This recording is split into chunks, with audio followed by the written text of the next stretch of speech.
Welcome to another episode of the Bitewing Games podcast. I'm your host, Nick Murray, and today I am joined again by Kyle Spackman, another honorary and full member of the Bitewing Games team. You don't hear from him as much through the podcast, but you do hear from him through YouTube, which if you haven't checked out his videos yet, they are very slick and delightful. Today we are going to be talking about our top 10 family board games. So without further ado, let's dive in.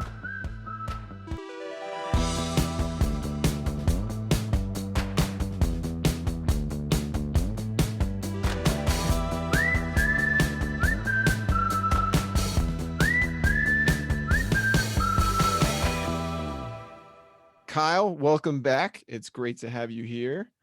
Super good to chat again, and this is one of my favorite topics because this is about 90% of the games I play is right in this realm. That's why I thought it'd be great to include you on this when I was thinking about making this kind of list. So why don't you share with everyone what we mean and don't mean by family games so they know what kind of recommendation we're giving today. Yeah, I think a family game is a game that you could really play with just about anyone, with your mom and dad, your aunt and uncle, your siblings who aren't that into board games in general. Maybe they've played the classic Monopoly or Clue or something like that, but they're not into the whole board game hobby. So some games that you as a board game hobbyist can enjoy with someone that's new to the hobby. So a game that kind of bridges that gap between a new entrant and also someone that's into the hobby. Totally. I think sometimes family board games get a negative connotation, maybe subconsciously, because we think, oh, they're kid friendly, they're not, juicy, they're not mean, if you in the mood to be mean on a particular game session, those kinds of things. But if you know my family and my cousins, siblings, there are a lot of people in my family who like to be mean, who like to be thinky and cutthroat, and so we're going to have a good variety, I think, of choices today for any kind of family member that you have. Yeah, I think some of these games are games that they're just games to sit around the table and talk and keep your hands busy. But some of the games I think have some really good, meaningful decisions. And just because it plays in 15 minutes doesn't mean that it's any less good than some of the other more intense 2-hour games. Absolutely. And yeah, that's kind of how we both got into the gaming hobby, is starting with these kinds of games. In some ways they're synonymous with gateway games in that they're easy to pick up and teach to others, easy to get into and play over and over again. But yeah, I think both of our environments were most conducive to these kinds of games. For me personally, I've mentioned it before, but when I was going to dental school, I was surrounded by other couples who weren't necessarily gamers, but they were always open to a fun game night. So I couldn't break out super heavy things with most of them, but I would break out games that I would still enjoy even after getting deeper and deeper into the hobby, and that would bring just as much joy to me as it would to people who don't play games on a regular basis. So let's dive into this list. I know for me, I didn't rank these 1 through 10. It just didn't really make sense to do that. I think it's just more fun to jump around to the biggest ones that stood out to me. How about for you? Yeah, I put them in a little bit of an order, but it's all a little bit arbitrary. So mine's somewhat ranking, getting better and better maybe as we go along the list. But I think all of these games are just excellent games to get family and friends to play. Perfect. Do you want to start us off, Kyle?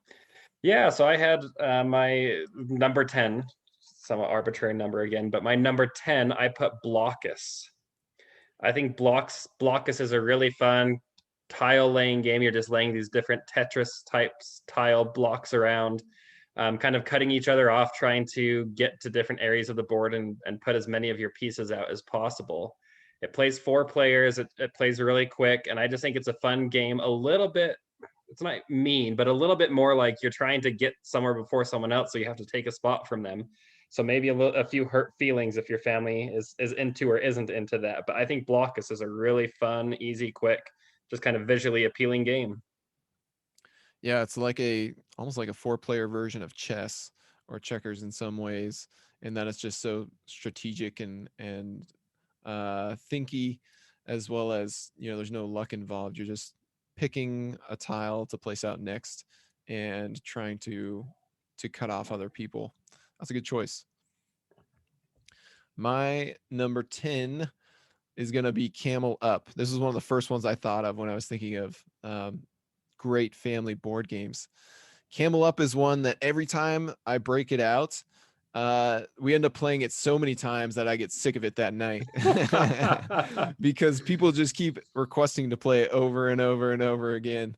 But I bounce back pretty quickly after, wearing out on it every time I break it out, because it is so fun to play. I do like betting. I like the reactions and the emotions that come with it. And the new version of Camel Up has probably an underutilized production, in the sense that you open the board and a pop-up tree comes out with it. And I'm surprised that more boards haven't used this, because it just adds a nice little flavor to the game. And then it's got the dice pyramid, where it's a big plastic chunky thing that you pick up and you push a button on the side and it pops a dice out of the bottom. And then the dice are just these like chunky, dense pieces of plastic that stack on top of each other. And really, it's the perfect production as far as that goes. But the real meat of the game is in that you can really analyze the odds and place bets on which camels you think are going to be in the lead at the end of each leg, or kind of each round. And then ultimately place bets on which camel you think is going to be in first place and which camel you think is going to be in last place. And I think my favorite aspect of this game is shooting for the moon, when everybody's betting on blue because it's already in the lead, and they're thinking, okay, blue's going to be in the lead at the end of this round. And then I look at the layout and I realize, okay, this is a stretch, but if a green 3 gets rolled, then it's going to jump on top of this camel. And then if that one gets rolled, it's going to be in the lead because it will jump ahead of blue. And so when people see me placing a bet on that, nothing is more satisfying probably in all of board gamedom than when it actually happens and people's minds are blown as I shot for the moon and I reached it. It doesn't always happen, but it's so delightful when it does. That's a really good game choice. I didn't even think of it. My wife doesn't love Camel Up for whatever reason, but I think it has a lot of great. You're simply moving these camels around the board, and that's, I think, familiar to people, and it's a lot of fun and visually appealing, and so that's a really, really good choice. Yeah, it has never failed to entertain anybody that I introduce it to, so it'd Yeah. be a high recommendation for me just based on that alone. All right, moving on to my next. I have the game Bohnanza. This is one of the first games that really got me enjoying board games. I played Catan and I liked that. I played Ticket to Ride and I liked that. I played Bohnanza and I was like, I think I just like games. Like it like taught me that like games in general are just fun. So that one holds a special place in my heart because of that. But I just think it's a very fun, simple game. It's pretty quick and easy to understand. I've played it dozens of times with family, and my parents absolutely love that game. And it's simple enough for them to get it. You're just collecting bean cards, and you have your hand that you can't reorganize, which drives some OCD people a little bit crazy that you can't move your cards around in your hand to organize them. But it's a very fun, satisfying game, just simply collecting sets of beans and trying to get as many as you can before you have to dig them up. Yeah, and that's primarily a negotiation game, right? I played that several years ago, but you're trying to trade, the bean that you can trade with other people. Yep, that's exactly right. Since you can't reorganize your hand, sometimes you get stuck with a card you don't want as the top card, and you just have to trade it away to other players and try to get something from them and say, next time you get this card, promise you'll give me that wax bean. And so it's a lot of fun. It's a game that I would say is played above the table almost more than it is on the table, where you're really interacting with players more than you are the actual cards. Yeah, I think last time, well, I've only played this one time, and it was kind of before I really dove deep into hobbyist gaming, and so it's a little fuzzy. But all I remember is the guy who taught us just destroyed us in it. But I do remember having a great time with it, and it's always been one that every time I see it, I'm like, I really should just pick up a copy of that. It's like $10, and Yeah, it just looks like a good time. it is a lot of fun. I think the art's pretty and it's very well designed, and it also plays up to 7 players. And I appreciate games like that that will play more players. so that when there are 6 or 7 of us together, we actually have a game that is more than just a party game that we can play. Totally. And continuing with the negotiation theme, the next one actually on my list is a negotiation game, and I've been hot on those recently. It's Chinatown.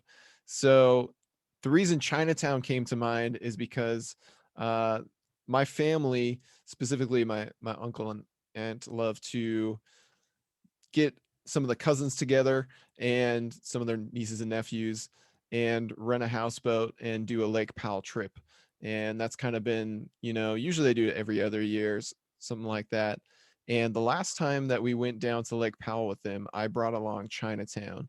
And there were a lot of games that I brought with me. I actually packed my suitcase full of games. There were a couple of swimming suits, just filling in the creases and the cracks around these boxes. But that was the main thing I brought. I was the game guy.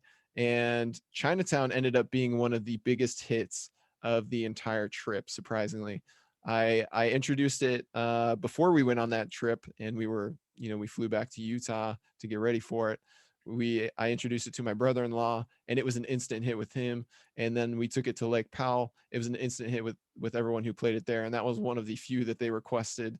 They kind of nagged at me that we had to play it again before the trip was over, and I was happy to do so, because in Chinatown, this is a very simple game. Players are dealt cards that determine which lots they start out owning, and they just place a little disc that looks like it's a plastic token. It looks like a spree candy, and those are actually really satisfying to handle as well. You place out on these lots to show that you own them, and you also draw out of the bag multiple tiles that represent markets or different businesses in Chinatown, such as there's takeout and there's laundry, and there's a variety of different tiles, and you're trying to basically collect these sets of tiles and put them together so they connect on the board on spaces that you own, because as you do that, you'll make more and more money. And so Chinatown is just this addicting game where you end up with these lots and these tiles that don't go together the way you want to, and so the whole game is about simultaneous negotiation. And so after players collect the things for that round, they look around and realize, okay, what I really want are your tiles and your lots, and so I'm going to start trading money and tiles and lots to try to get what I need. And anything goes. Players are trading all at the same time, and so it's just loud, it's chaotic, and it's so entertaining. One of my absolute favorite games, Chinatown. I just think games like that are awesome, where each experience is different because you play with different players, and so each game can be different because the game can be the same, but who you're playing with changes so many of the dynamics. Totally. You'll get some people who are so kind, when you interact with them, and then you sit them down in Chinatown and they are just like these Scrooge McDucks with their trading and negotiation, and they're just trying to milk you for all you're worth. And you have to really hold your ground, because they will rake you over the coals in negotiations if you're not careful. That's too funny. All right, next up on the list, I have The Mind. The Mind is a simple deck of cards, 1 to 100, and each player is given, starting off the round, just one card, and you have to lay the cards in ascending order, but you can't talk at all.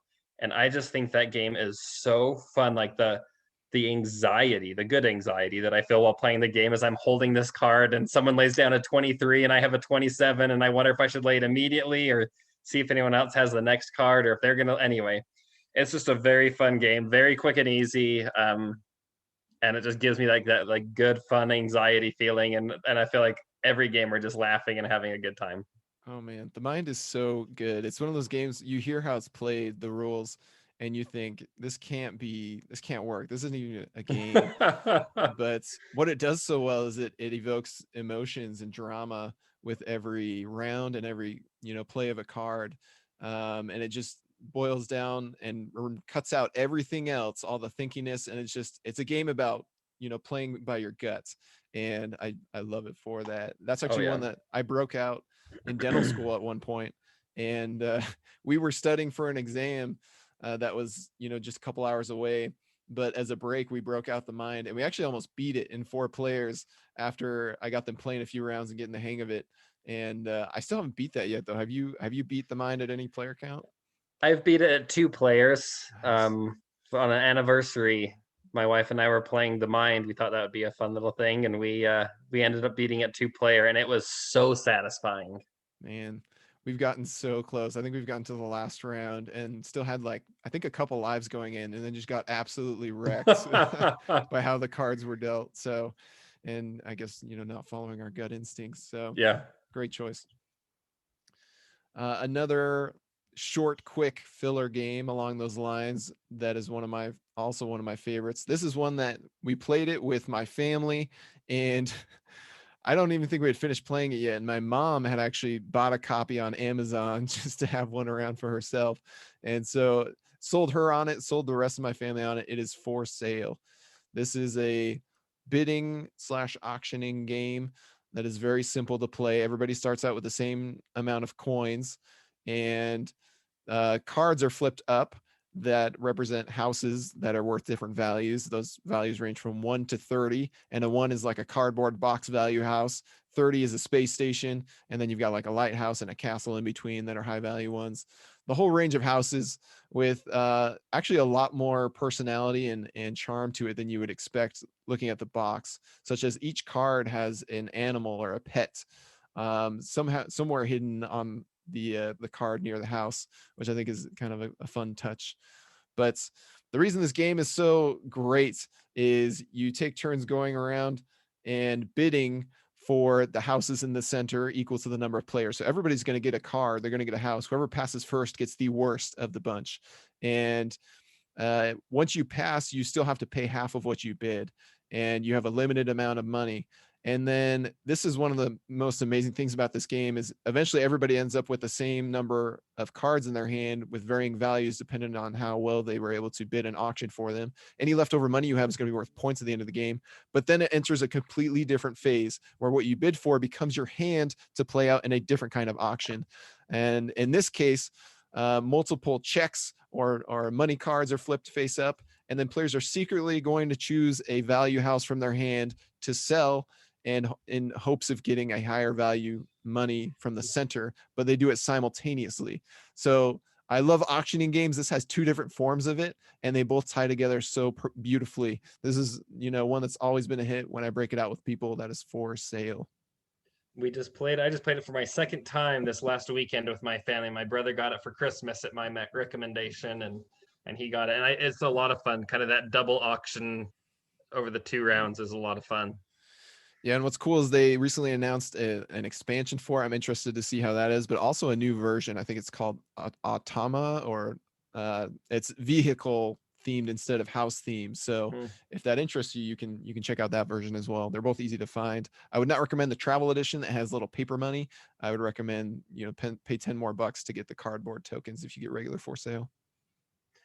Very nice. My number 7 is one that I'll be surprised if you don't have on your list. It is The Crew. Is that on your list? It actually is not, but it should be, because I gave it a 10 out of 10, and there's very few games that I gave that, but it is a really good. Oh my gosh. I don't know. I thought I knew you better than that. I don't know how that didn't end up on here, honestly. Well, The Crew is a trick-taking game. It's a simple card game. And I don't always love trick-taking games, and it's a cooperative game, and I don't always love cooperative games either. However, this game just does a phenomenal job of combining the cooperative and the trick-taking. You're trying to complete objectives and have a certain player win a certain card in their hand. And the communication is the real key in this game, that you can't communicate other than putting one of your cards down, and you can either state, this is the highest card I have, the lowest card I have, or the only card I have of a certain suit. And just that communication aspect of it and trying to get someone to win a certain hand is a very fun and challenging, almost impossible thing sometimes. And I think it's a very, very fun, quick game. And what I love most about it probably is that a round takes about 5 minutes. So if you want to play 10 rounds, you are great. You can go play a whole hour of the game. If you want to play 2 rounds, you play 10 minutes and you're good. So it's just nice on how dynamic the length of the game can be. The Crew is so good. That's why, I don't write many reviews on our blog. But when I really love a game and I think it's not getting enough love, or I just really want to gush over it than I do write a review, and this is one that I did. And funny enough, I only recently found out that we played the entire game, all 50 scenarios, incorrectly. We got a rule wrong that actually made the game harder for it was my wife Cami and our friend and neighbor Mark that played through all 50 missions. It took us a lot of, weeks to get through them, just kind of getting together when we had time to do it. This was kind of back before COVID when we finally knocked it out. And yeah, the rule that we got wrong actually is that when you deal out the objectives, we thought that it was just given in order, starting with the commander and then the next person and then the next person. So you never got to choose which objective you got unless the mission explicitly stated that you do get to choose. But I don't know why I was reading the rules later, but I realized like, oh, you can always choose your objective, which makes it significantly easier. That does make a big difference. I'm impressed you made it through doing it that way, because that Yeah. sounds rather impossible. Well, we got to mission 50, which is like complete 10 objectives or something crazy like that. And I think we played it 2 or 3 times or 4 times, and we just failed miserably every time. And we were kind of at our last straw at that point. We're like, we don't know if this is possible to win because just the way the cards come out, it's so hard to work around. And we decided, okay, this is gonna be our last attempt, and then we'll be satisfied if we never win mission 50 because it's so flipping hard with this incorrect rule that we didn't realize at the time. And we actually won it. And so if you are looking, if you're playing the crew and you're thinking this is a little bit too easy, and it's probably easier at lower player counts, then play it by that rule where those just get dealt out in order, starting with the commander instead of anybody choosing unless it explicitly says otherwise. It's a great challenge. And we That's still had funny. a 10 out of 10 experience with it. So Yeah, that's impressive. um so another game with a good challenge to it and fairly high skill ceiling. I kind of I'm going to give two recommendations here, and this is mostly due to budget limitations if people are concerned about that. But if there is anything that's worth saving up for, I believe it is a Crokinole board.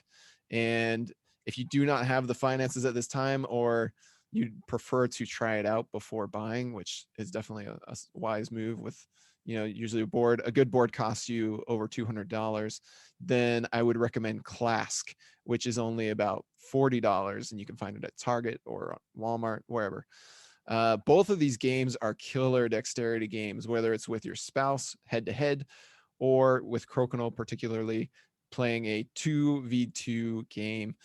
Crokinole and Klask are games that I can get anybody into. And if you have somebody in your family that just hates card games and board games because they're, I don't know, slow and thinky and they're not like sports or whatever, these are the games you need to show them, because it's so satisfying. There's this skill element to it, and the skill ceiling is breathlessly high, because you watch the pros play and it's like bowling. They're just hitting the strikes left and right. They're landing their disc in the center. And it's funny how you'll go from one shot that's incredible in Crokinole to the very next being just the most embarrassing thing ever. And it's kind of hilarious how you can experience that whole spectrum of emotions within a single game. And Klask is like air hockey, but with magnets, and it's small. It doesn't take up nearly as much space as an air hockey table, but it's so clever because if you've ever played air hockey, you're just mindlessly trying to hit it into their goal. And that's one possible winning objective of Klask. But the other two are to not self-sabotage yourself and kind of lose control of your piece you're controlling. But also there's these little magnetic biscuits that start out in the center of the table, 3 little ones, and you can actually aim at those when you're trying to knock this ball around with your token. And if you are able to knock it into the other player's pawn, or they move their pawn too close to these things, then the magnet will stick to it. And if 2 biscuits stick to your pawn, then that's another way that you will allow the other person to score a point. So there's these 3 dynamics where I just love how you can back somebody into a corner. They're completely surrounded by biscuits. You're thinking to yourself, I got this point in the bag. And then suddenly you Klask yourself and you lose control of your player pawn. And it's just a hilarious game. So both killer, both great additions to my collection and for any family, in my opinion. I think that's great to have a different type of game, a dexterity game that is a different thing that people may like. My number 6 is Ticket to Ride, a classic game. I think it's one that I still am sometimes surprised at the number of people who they'll say, "Hey, have you ever heard of this game? It's called Ticket to Ride. You have these trains and stuff." I still have quite a few people come up to me and ask, and I love that people are discovering the game and finding games that are more of this family board game, but kind of jumping into that hobby board game thing. And I'm not going to say a ton about Ticket to Ride. It's a pretty popular game, but if you haven't played it, it's just a good family game. You're just building trains along a route and trying to complete objectives. I think it's funny because, coming into the hobby, noticed there was this obsession with train games, and I thought, what's the big deal? It's just trains. And Ticket to Ride is a great game, so I can understand where that comes from. But now, several years later, I can look at my collection and realize, oh my gosh, I have so many train games now. And it wasn't like I actively sought out that was like my passion is train games, but there's so many good ones out there, and Ticket to Ride is a great one to start with. And if you're looking for even more, there's plenty more to find. So good choice. My next pick is another one that I took to Lake Powell and got my relatives hooked on, and it's actually one that I wouldn't have predicted they would have gotten hooked on. It is called, I don't know how to pronounce this correctly, so forgive me, Condottiere.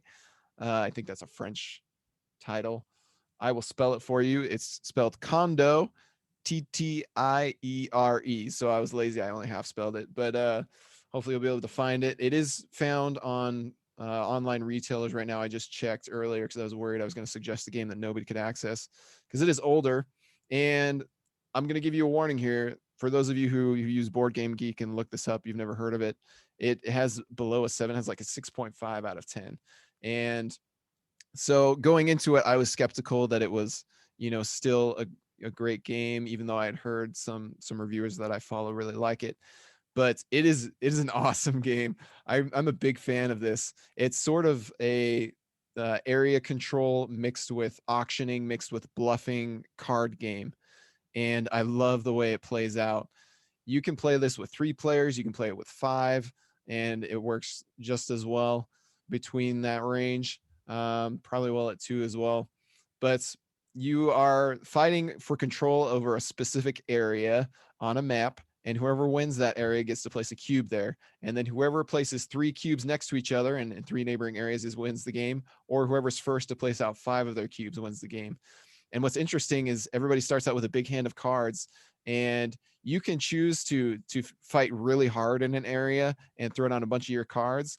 But if you're one of those people who passes on that specific fight, then you will have more cards to work with in the next battle over a different area. And so, it's interesting deciding whether to go hard early or save your cards late.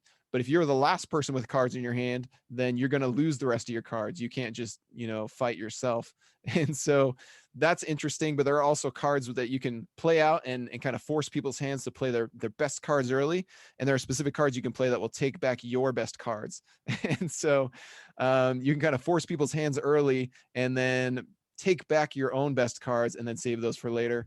And there's just a lot of interesting things going on here. I'm a huge fan of it. And the real testament that it's a good family board game is that I got my uncle and my cousins into it, and they don't play many games, and that was one of their favorites of the whole trip as well. That's Condottiere or Condottoire. I don't know how to say it. Yeah, I'd never even heard of that one. I'll have to look that one up. It's a great one. All right, my number 5, I think I'm on, is On Tour. On Tour is a roll and write. So that's a game where you roll the dice and then you have some kind of a board and you'll actually write the numbers from the dice on the board.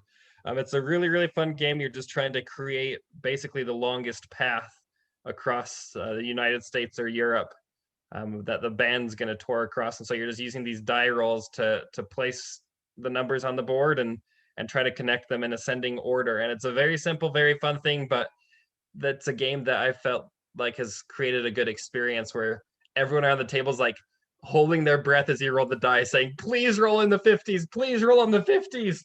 And it's a fun experience every time that we play, and it's something that if you win or lose, you're just having a really good time playing it. Totally. I'm a big fan of that one. That's a good choice. Let's see. Next one I'm thinking of. Oh, I was going to mention just roll and rides in general. I think are really great family board games. On Tour is a really nice production. There are also really cheap ones. I've gotten my brother and his wife into That's Pretty Clever, and even though it's one of the ugliest games on existence, that's one that you can play over Zoom really easily. We've done that before, even though we're long distance from each other. And so, yeah, that's a good choice. I was tempted to include a roll and write, but I'm glad you did. So, We got um, it. my next pick is Wavelength. This and Camel Up are honestly my go-to party games with non-gamers. And Wavelength, I also did a review for, and you did a review for. We have a text review from me and a video review from Kyle. So if you want to know more about this game, I will suggest you go there. The reason I add it here, though, is it really induces some of the most hilarious conversations I've ever had in a party game setting, where you're debating, how fragile or how durable is a 5-year-old. And I still remember this conversation we had. Somebody gave this as a clue, and it started out, and we were like, man, 5-year-olds are like really durable. You'll see them just run full speed ahead into a wall and drop, cry for 2 seconds, get up, and then they're fine, or they're like fall down from a chair or whatever, and they're good to go within seconds, it seems like. And so we were all leaning towards like, they're pretty durable. And then one guy, his name's Nate, he just like spoke up and was like, okay, but if you punch a 5-year-old as hard as you can in the face, that's going to put them in the hospital. We're like, hey, that's a good point. They definitely can't take a punch as well. So we don't endorse that kind of thing, but it's just kind of funny to be in those kind of conversations and really debate, like, okay, on the scale of complete and perfect durability to absolute fragility, where does a 5-year-old fit? And it's, conversations like that just come up throughout the game. It's full of laughs, it's full of memorable experiences. So, and it's got a game show presence, one of the best productions I think in all of party games. And so that is Wavelength. I had that on my list as well. We have our first overlap. I uh Yes. I almost thought, I was like, can I put that on there? It's more of a party game than it is a family game, but it's one that I feel like you said, you have really good fun conversations. You're having a great time together. And I feel like of all the games here, that one's more about the relationships and the fun you're having. And it, to me, is a little different than some of the other party games where you're just, I don't know, kind of filling time or whatever and not interacting really with people. So I agree Yeah. with Wavelength. And it really shines at 6 or more players, which may be hard to do for you right now. There is an app out though that you should check out. I think is a good alternative. And the 2-player, 3-player, the lower count mode is actually pretty good too. I think there's a cooperative version that the first time we played it, my wife and I just played it together and actually enjoyed it quite a bit. But it does shine best with the bigger group conversation aspect, I think. Well, perfect. We got Wavelength for my list for my next one. So I think you're on to your number 4, 3, whatever we're on. Okay. We might maybe we'll have another crossover here because I know you guys like this game. This is Ethnos. I No. had thought about this one, but this one didn't make my list. Okay. It shares some similarities to Ticket to Ride. So actually, if you are a fan of Ticket to Ride and you're looking for kind of a similar thing, you think people will like a similar kind of game, but definitely different enough that they don't feel like they overlap too much and one cannibalizes the other. Ethnos is so good. It's one that's I was reluctant to pick up when I watched all these raving reviews about it back in the day because of just how bland it looked and off-putting. And the art in I guess in a vacuum, the art is actually really well done, but just the way it's all presented and the map is just like a copy and paste of Slovakia, I think. I think it's Slovakia. Yeah, it's so weird. So it's like this fantasy theme with Slovakia as the map. And I don't know, the colors are just muted. And really, it's a family game through and through. Even though there's like, you know, just like a skeleton getting his guts ripped out, even though skeletons don't have guts on the cover. That's just kind of the vibe it gets and it gives. This is such a good game because the aspect of pressing your luck and deciding when to commit are so strong in this game. Players are, and you gave a review of this, right? A video review. Yeah, I did a big review, and that was a big thing I talked about was the looks versus the gameplay and how I feel like they don't match. But yeah, I give this high reviews for a great family game. Yeah, and I've seen people, some people, not everybody, complain that it's like you're just top decking, which means you're just digging through the top of the deck to find the card that you're looking for. But I feel like when people give those complaints, they're completely neglecting the other aspect of the game that balances this out, because whatever cards you don't use that you're just digging through the deck for, you're eventually going to put out on display for everybody else to pick through. And so, although it can be, strategic to just dig through the top of the deck for that one last card that you need, whatever it is, it's the perfect balance between, do I keep digging for this card that I so desperately want, this merfolk that's blue or whatever, or do I finally just play out my cards and settle for something slightly worse than what I was going for? And then towards the end of the 3 rounds, when you know that dragon can come out at any moment, the last dragon that just ends the game or ends the round instantaneously and makes your hand obsolete, that's when things get really tense. And I just love everything about this game. I agree. It is a great game. I feel bad I didn't add it to the list, but you got it, so we're good. Yeah, and you got the crew. We're covering all the bases here. We're set. All right, my number 3 I think I'm on is Kingdomino. Kingdomino is a game my brother owns it, and it's one that I love when he pulls out because I think it's a fun, quick game. It's pretty simple. You're laying tiles. You're making a 5x5 grid, I think it is. So you just are taking these handful of these 12 tiles really and laying them out on the board, and it's just a super simple, quick. The mechanism for drafting I think is really fun. Of if you take a good tile now, you're going to be the last one to take a tile for the next round. It to me introduces some good aspects in the board game hobby that people almost don't even know about. So it just kind of it introduces them to new things and gets them used to having tiles and little domino things. So I think Kingdomino is an excellent family game.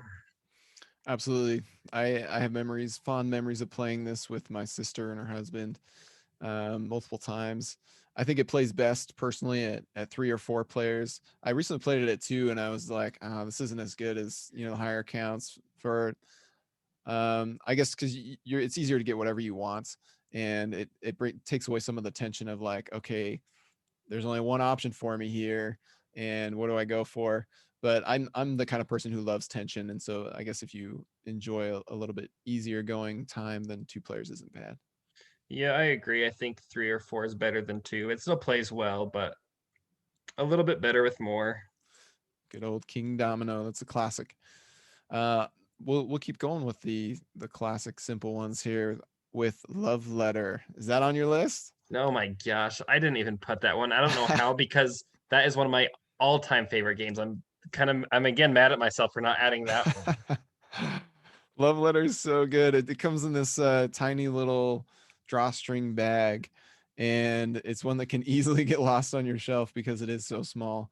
I think there are box versions out there. There's like a million versions of Love Letter. You can get, I don't know. They've come out with the Hobbit theme. They've come out with Batman themed, but a lot of these are hard to find now. And I think they print one every year. And maybe right now, as we're recording this, it might be really hard to find Love Letter. It seems like that's been the case recently, but just hold on for, I don't know, a few more months and there'll definitely be more copies or a newer version cropping up. But Love Letter came to mind because we visited my sister and her husband in Tennessee a few times now, and I always bring some games down. And whenever I try to get them to play a game at night after they put their kids to bed, they're tired, they've had a long day, and they're just like, I don't want to learn a new game, or like I don't want to spend all this time playing a game tonight. And so they're like, just pick a really fast and easy one. So I break out Love Letter, and of course, without fail, their 10-20 minute plans to play a game become 2 hours. You played Love Letter for 2 hours? I think so. Yeah, at least the first time we played it with them, because they, we would play until somebody won, and then they'd be like, "Let's go again." And it's such a good game of deduction and bluffing, and it plays so fast. And it's one of those games where player elimination is usually a bad thing in board games.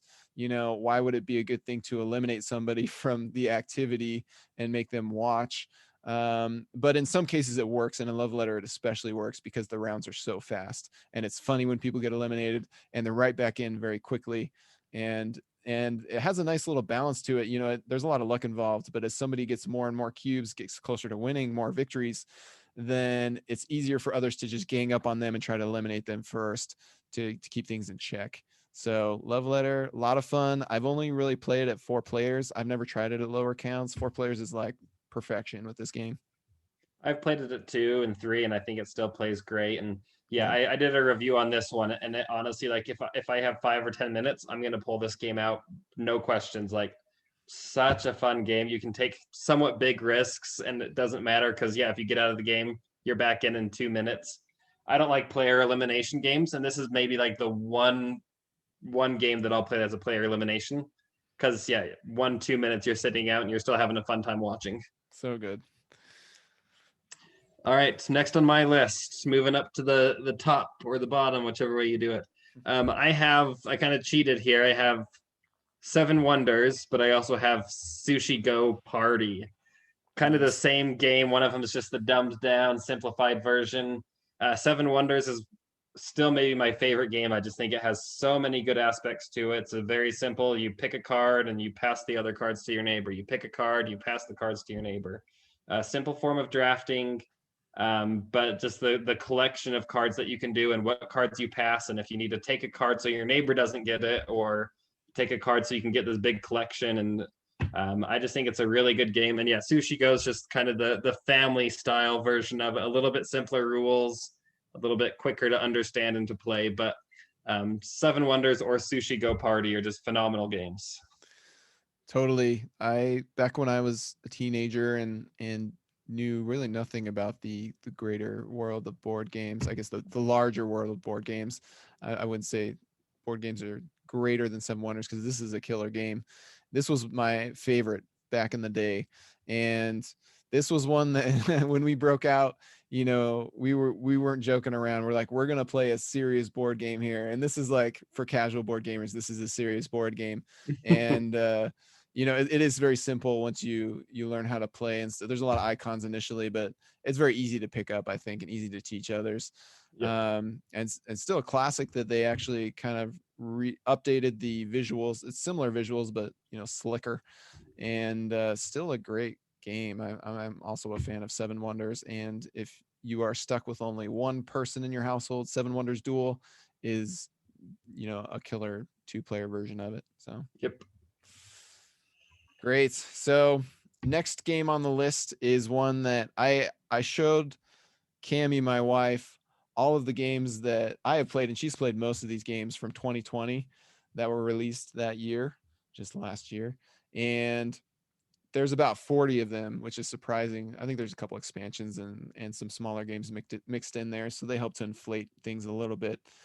But I asked her, of all these games that she's played, which one is her favorite, and I had in my mind which one I think she would pick, and sure enough, it was My City from Reiner Knizia.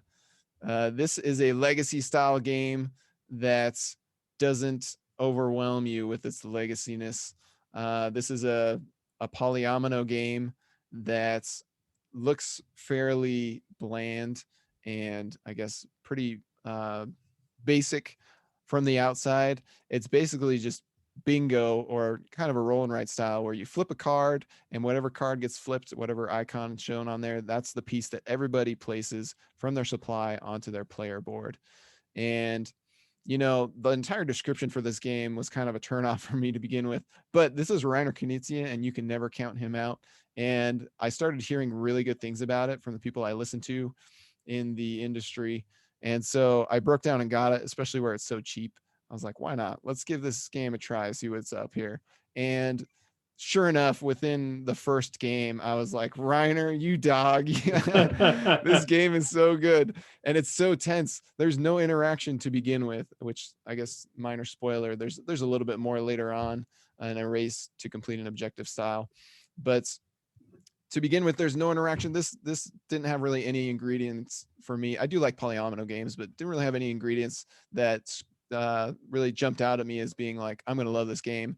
Despite all that, I love this game. This is probably one of the best games of 2020 and arguably one of the best legacy games of all time because it doesn't get bogged down in all of the setup and teardown and additional rules that are easy to forget. You know, one thing that I've noticed with the legacy games that we've played is the early modes, you get used to how the rules are, and later ones keep adding more and more and more and changing things. And then you come back maybe a few weeks later, you haven't played it in a bit, and it's so hard to forget, okay, what were all the rules they just added in the most recent plays? You have to go back and read it again. And then setup takes longer than it used to, and teardown takes longer than it used to.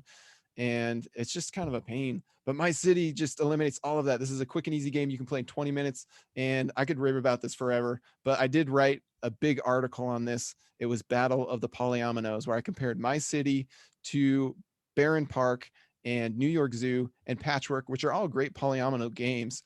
And My City ended up being the number one game among all those within all the categories I ranked them in. And I had played the game at that point maybe almost 10 times. Now we've almost completed the whole campaign of 24 games, and I'm even more sure that this is the best polyomino game out there, and I will fight you if you think that that is wrong. Well, I'm just about to go jump on Amazon and see if I You gotta can't do find it. it, or somewhere, wherever I can find it. It's so cheap and it's so good. Oh my gosh, it's perfect if you have a spouse or just even one person in your household. It's perfect. If you have 3 or 4 people, still perfect. It's one of those games that it's so easy. Like for us, we have 2 kids. We just had another baby on New Year's Eve, and you know, some nights are exhausting. I get home from work and Cammy's been dealing with kids all day, and we want to play a game, but we don't have the energy for it. But we always have the energy for My City. And one play is never enough. Once you get to the end of it, it energizes you as you play. It's so perfect for any situation, I think. Easy to break out and easy to get addicted to. And I don't know. I feel like I probably overhyped this for a lot of people because when you start playing, it's nothing revolutionary, but it's so tightly designed and so clever in the ways that it tweaks each individual play that yeah, this is one of my absolute favorites from the past year. Well, I'm excited to try it out. Well, my number one, top one on my list is Between Two Cities. This is a game that I played for the first time a year ago, just before COVID hit and before we were all shut down at SaltCon, a board game convention, and I played it, and I thought it was a lot of fun. I was like, I think my family will like this, and I honestly think I've played it probably like 16, 17 times in the last year since I bought it. Oh wow. My family just loves this game, and there's not a ton of games I can get both of my parents to play and my siblings and the in-laws, and there's always someone, but we pull that game out and almost everyone's like, oh yeah, I'll play this one, someone else can watch the kids. And like really, I've played it so many times. Honestly, I'm like in some ways a little tired of it. It's a really fun game. It's great, and I love it. It's a little simple. You're just take kind of the same drafting as Seven Wonders. You take a tile, you pass the tiles. The real catch about this game is that you're building cities on each side of you, so you're working with both of your neighbors.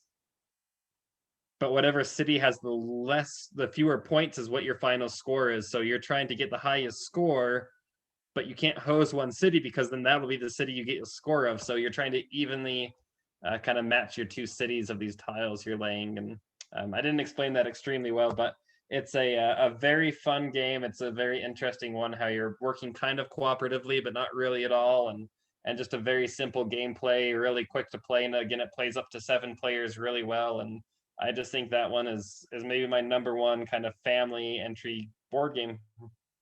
Yeah, it's such a unique concept and with basically minimal downtime because everybody's playing at the same time. You reveal your 2 tiles that you're going to devote one to either side, and then you're spending time discussing with each other, you know, how you want to arrange things. We played the newer version. I guess not really new. It is newer, Yep. but kind of alternate version to this, Between Two Castles of Mad King Ludwig, and had a great time with it.